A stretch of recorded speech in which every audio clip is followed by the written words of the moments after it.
Super star Vijay നായകനാകുന്ന നമ്മുടെ ഇളയ ദളപതി നായകനാകുന്ന അവസാന ചിത്രമാണ് ജനനായകൻ. ഇപ്പോൾ അങ്ങനെയാണ് പ്രഖ്യാപിച്ചിരിക്കുന്നത് അവസാന ചിത്രമെന്ന്. വീണ്ടും വാർത്തകളിൽ ഇടം പിടിക്കുകയാണ്. റിലീസ് ഇനി വെറും 2 മാസം നിലനിൽക്കെ ചിത്രം നേടിയ വലിയ പ്രീ റിലീസ് ബിസിനസ്സാണ് ഇപ്പോൾ ചർച്ചയാവുന്നത്.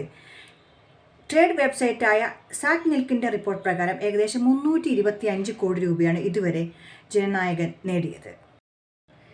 ജനനായകൻ്റെ തമിഴ്നാട്ടിലെ തിയേറ്റർ വിതരണാവകാശം 100 കോടിയിലധികം രൂപയ്ക്കും വിദേശത്തേക്കുള്ള വിതരണാവകാശം ഏകദേശം 80 കോടി രൂപയ്ക്കുമാണ് വിറ്റുപോയി എന്നാണ് സാക് നിൽക്ക് റിപ്പോർട്ട് ചെയ്തിരിക്കുന്നത്. സിനിമയുടെ സംഗീതത്തെ പറ്റിയുള്ള ചർച്ചകളും ഇതിന് കാരണമായി. ഓഡിയോ അവകാശം ഏകദേശം 35 കോടി രൂപയ്ക്ക് വിറ്റു എന്നാണ് റിപ്പോർട്ട്. ഇനിയാകട്ടെ ഡിജിറ്റൽ സ്ട്രീമിംഗ് അവകാശമാകട്ടെ 110 കോടി രൂപയ്ക്ക് നമ്മുടെ ആമസോൺ പ്രൈം വീഡിയോ സ്വന്തമാക്കി.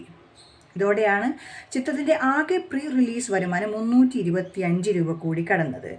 സാറ്റലൈറ്റ്, മറ്റു പ്രാദേശിക വിതരണ അവകാശങ്ങൾ എന്നിവയിൽ അന്തിമ തീരുമാനം ആകാത്തതിനാൽ മൊത്തം വരുമാനം ഏകദേശം 400 കോടി രൂപയിലേക്ക് എത്തിയേക്കാമെന്നും ചില കണക്കുകൾ സൂചിപ്പിക്കുന്നു.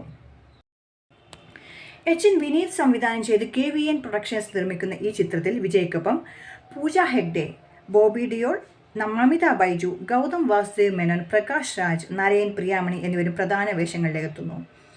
തമിഴിൽ അരങ്ങേറ്റം കുറിക്കുന്ന ബോബി ഡിയോളിൻ്റെ ആദ്യത്തെ സിനിമയാണ് ജനനായകൻ.